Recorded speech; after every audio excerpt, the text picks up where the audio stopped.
Hello and welcome, friends. Uh, this is the third lecture in the series, and up till now we have discussed quite a few things, which include the general introduction about advertising. We also talked about the nature of advertising and whether advertising is science or art, and we came to the conclusion that it is both science as well as an art. We also came to know that advertising plays a very crucial role as far as the marketing function is concerned,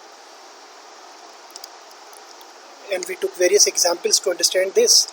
And then we moved on to discussing the various stakeholders, various entities involved which are part of the advertising world. Now the time for us is to discuss some of the social aspects of advertising, right?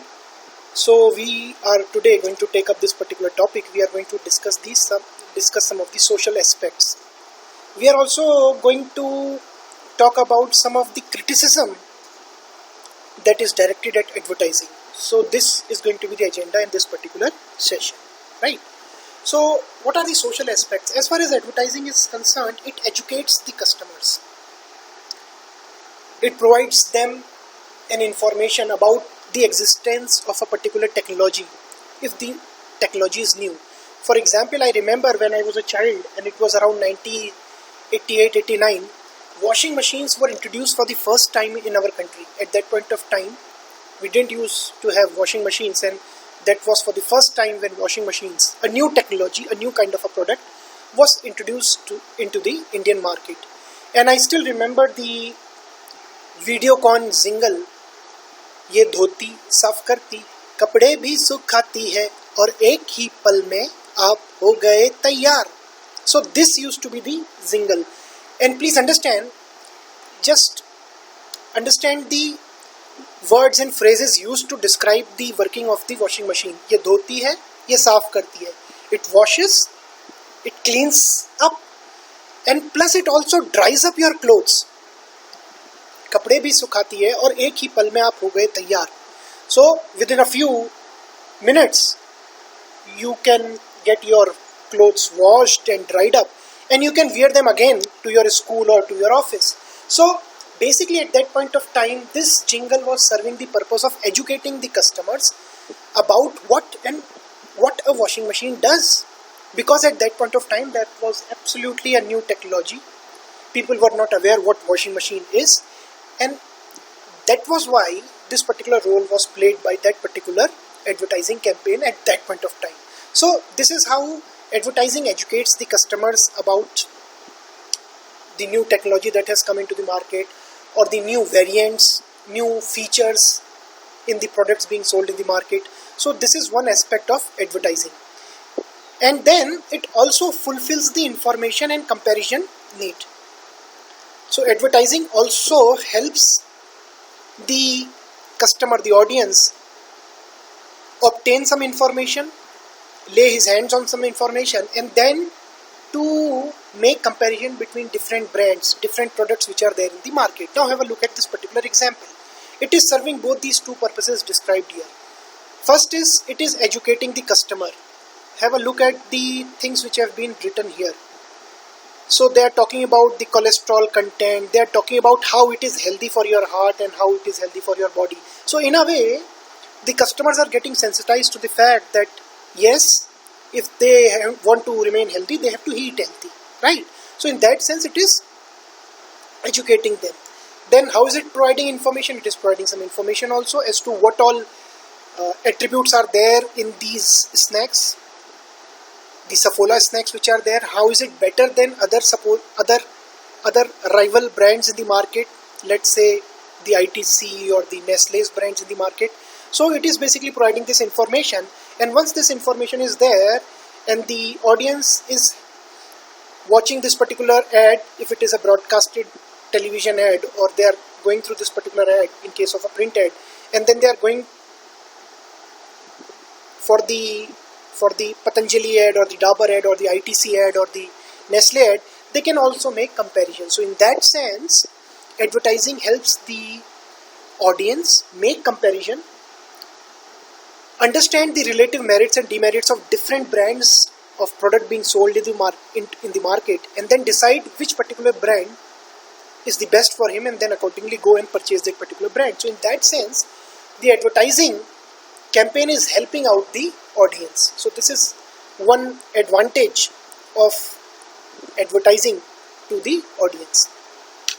It also generates employment. Now, what do we mean by generating employment? Do you remember I had in the second lecture talked about the media agencies, and I had talked about the freelancers, the vendors, the suppliers, and I have talked about the various people who are involved in making of an ad, be it a print ad. Even there are so many people who are involved. Somebody would be doing the illustration, the photograph or the picture and all that stuff. That is called illustration part. We'll be discussing them in detail in Unit 3. Somebody will be writing the copy. Again, we'll be discussing in Unit 3, and I have given you a little bit of an idea about what basically is copy. So we'll be doing all that stuff. So somebody has to do that particular job. For that we hire directors, we hire musicians. In case of a broadcast ad, in case of a print ad, it would be an illustrationist. In case of some hoardings, roadside hoardings, which is called the outdoor media, you might have seen roadside hoardings, then there is somebody who will be painting that particular hoarding, or nowadays these hoardings are printed on a machine which is meant for this particular purpose only. So somebody has to get these hoardings printed. Somebody will actually install them in a particular place. So all this basically generates employment opportunities and people get jobs. So advertising word is also involved in generating jobs for a considerable number of people. You might have you might be knowing about people like Mr. Kailash Kher, the Tuta Parinda fame, Mr. Kailash Kher. Now he actually started his career with ad agencies only, while working for ad agencies, and I talked about the Cadbury's jingle yesterday, Kuch Khas Hai Zindagi Mein. If I'm not wrong, that particular ad jingle was composed by Kailash Kher. So what I'm trying to tell you is, you talk about Mr. Shankar Mahadevan, you talk about there are so many directors, prominent movie directors of nowadays, they have all been ad filmmakers. You talked about John Matthew Methan. So these all people have been active, and they have actually initially earned their bread and butter through the advertising. Is it okay? So that is what I'm trying to tell you, that advertising also generates a lot of employment. Have a look at the picture here. The cameraman is there, then somebody will be doing the music part, somebody will be writing the lyrics. I talked about Mr. Prasyun Joshi, who is also a famous lyricist, right? And I talked about how he's the head of the McCain Erickson India, and also he has been involved in so many advertising campaigns. So advertising also generates a lot of employment. Then it sustains the print and electronic media. How does advertising sustain print and electronic media? We discussed this aspect yesterday in the last lecture, that ultimately who bridges the gap between the audience or the receiver of the message and the sender or the marketer? It is the media. By media we mean the print media. It could be the television channels, various television channels that we have, and we are going to discuss them again in all detail. So there are various television channels, there are radio channels, then there are internet websites. There are so many different kinds of websites. So these are the different types of media which are available to an advertiser, and the advertiser would place his or her ad on these media channels, and this way he'll be reaching the audience, right? So for example, have a look at this particular print ad. It has been put in have a look at this ad. It has been put in a newspaper, and don't you think they are going to pay this newspaper for displaying this particular ad? Naturally they would be paying. Is this understood? So this newspaper is going to be paid by this particular agency, the agency which wants this ad to be shown to the ad to be displayed for the audience, right? Likewise, for example, if you are coming up with a television ad and you want it to get broadcasted over Star TV or Doordarshan, you will have to pay Star TV or Doordarshan. In fact, this is how the print and electronic media sustains itself. See, what are the various sources of revenue for the print media? Let's talk about this newspaper. They earn from the subscription amount. So for example, if you are buying this particular newspaper, you will be paying some monthly amount. So that is the subscription amount. The other revenue stream for them is these advertisements. Is this understood? Likewise for television. Nowadays you have to pay. Some of the channels are not free. Some of the channels like Doordarshan are free, but for some of them you have to pay rupee 1 or rupee 2 per month. Now this is the subscription amount that goes to the, part of it goes to the channel, right? But the remaining of their revenue they earn through advertising. This is fine, right? So this advertising also sustains the print and the electronic media, and it also helps solve various social problems. Now please have a look at this particular ad. In fact, there was a reason why I put this ad here. It is serving both the purposes. It is helping me describe both the two things. Now please understand, this is basically an ad which is trying to promote blood donation among the audience, right? So don't you think through this advertising we are able to solve a particular problem? We are encouraging people, we are motivating them to donate blood, and once they donate blood there would not be any scarcity. So many people start donating blood, there would not be any scarcity of blood, and the people who require blood because they have met an accident or they have had an operation, they would be able to get that blood. So in a way we are able to solve a particular social problem. You might have seen so many such ads. Do you recall seeing a particular ad nowadays which is talking about how nowadays after the corona epidemic has struck, the life has restarted, we have entered a stage of unlock, and how if you take precautions you can go to your work also. Do you remember that ad which features Akshay Kumar? Right? I hope you remember that particular ad. In that particular ad, Akshay Kumar is actually there, and he's being shown as a daily wage earner, and he's going out of his house and he's going for his job, and he's telling the other fellow that until and unless, till the point of time you take proper precaution, you don't need to worry about corona. In case even if you get infected, there is government to help you out and to treat you and to provide you treatment. So this particular ad is also promoting some kind of a social solution. It is actually helping us solve some social problem. If you talk about the Lifebuoy ad, do you remember the Lifebuoy ad, or maybe the Dettol soap ad? They talk about washing your hands on a daily basis, or washing your hands before every single meal. Why are they doing that? They are doing that because the more number of times you wash your hands, the more would be the chances of an increase in their sales. So that is their selfish motive. But while they are telling you to wash your hands on a more frequent basis, don't you think ultimately they are promoting health and hygiene among the normal people, among the people like us? And that would serve a lot of purposes. This is fine. So this is how advertising is also helping you solve social problems. Now let's talk about the criticism part.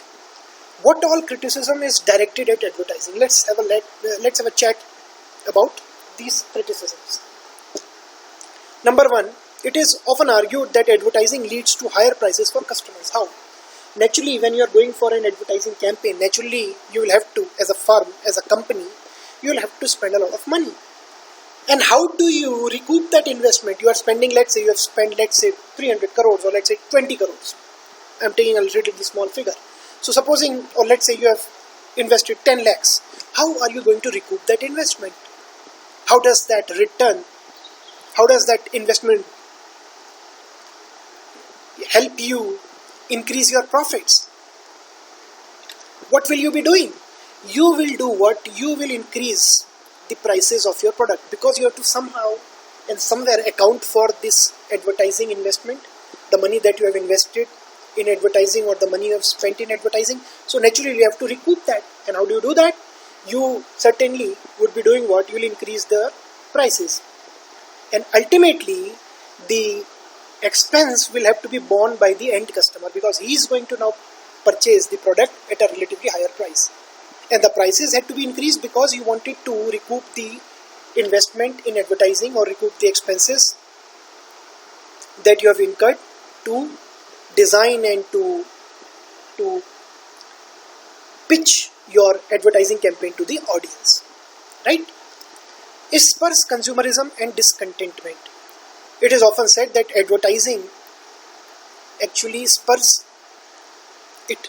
It leads to discontentment, because when you look at an ad and you find that you don't have that product, you feel discontented, and this is one major problem in so many people nowadays.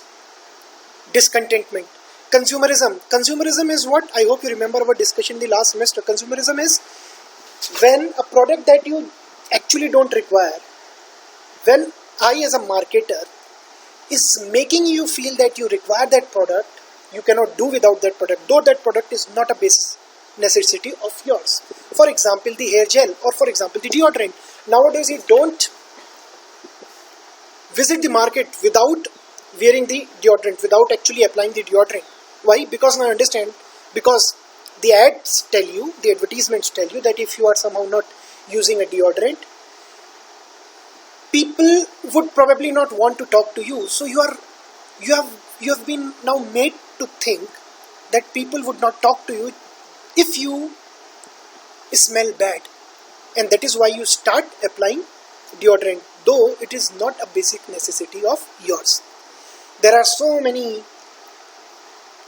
In fact, you might have seen your seniors and your batchmates. Some of them, they have told their parents, "Okay, boss, Papaji, I want a bike because everybody else has bought a bike, or maybe I want this particular laptop, or I want this particular mobile." So this is what consumerism is all about. And when you look at an ad, there are chances that you would feel discontented. You would want to buy that particular product, right? So this is another criticism of advertising. Then many a times the advertisers, the marketers, make use of wrong, or let me say unethical practices when they design their advertisements. We'll talk about all these unethical practices, and this is something that you will have to avoid when you are designing your own advertising campaign for the purpose of doing your projects in the semester. Deception or misleading claims. Now have a look at this. We have been talking about the fair and lovely, you grow fair within 15 days or maybe 2 weeks or something of that sort. They're all examples of deception, misleading claims. Now have a look at this particular ad. Grow on height increase, height gain.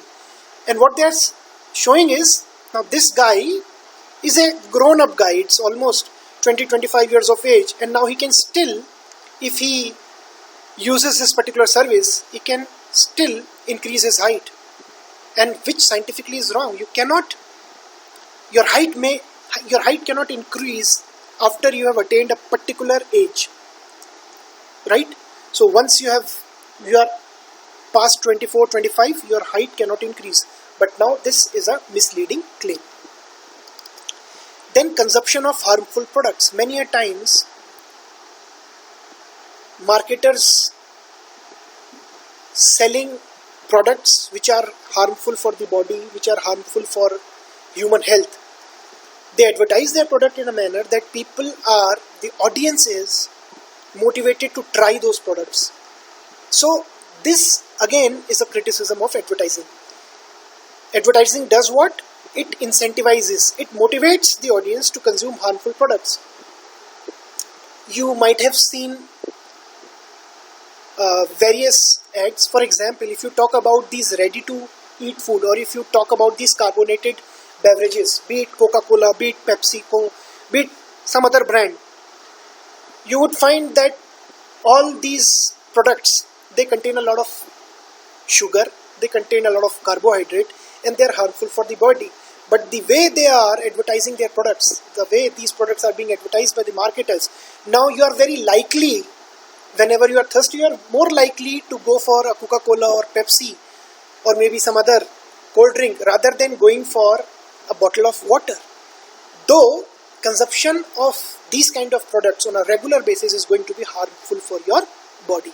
So this is another unethical aspect connected to advertising. Now let's talk about how some of the ads encourage the audience to try out dangerous things, actions that may lead to loss of life, lead to loss of property. Do you remember the anchor ad? Somebody is putting his finger in the plug and then he's getting a shock. Don't you think it is an ad which might lead to young children imitating that particular ad, whatever has happened in that particular ad, and these children may get an electric shock which might lead to their death also. So these kind of things happen as far as advertising is concerned. So many advertisements, specifically the advertisements which actually promote these two-wheelers, they show these kind of stuff. They show people trying out these kind of dangerous activities, and many a times then what happens, the audience also imitates them. So advertising at some point of time also encourages you to indulge in dangerous actions. Then puffery. Puffery is making the product look better than what it actually is. Now have a look at this particular Gillette ad. The best a man can get. How can somebody be sure, or how can this particular marketer be sure that Gillette is the best a man can get? What about the rival companies in the market?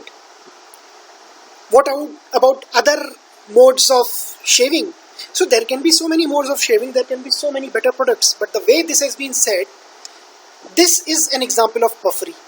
So you are showing the product to be better than what it actually is. So you are telling the audience that it is the best product. It may not be the best product. So this is what we mean by puffery.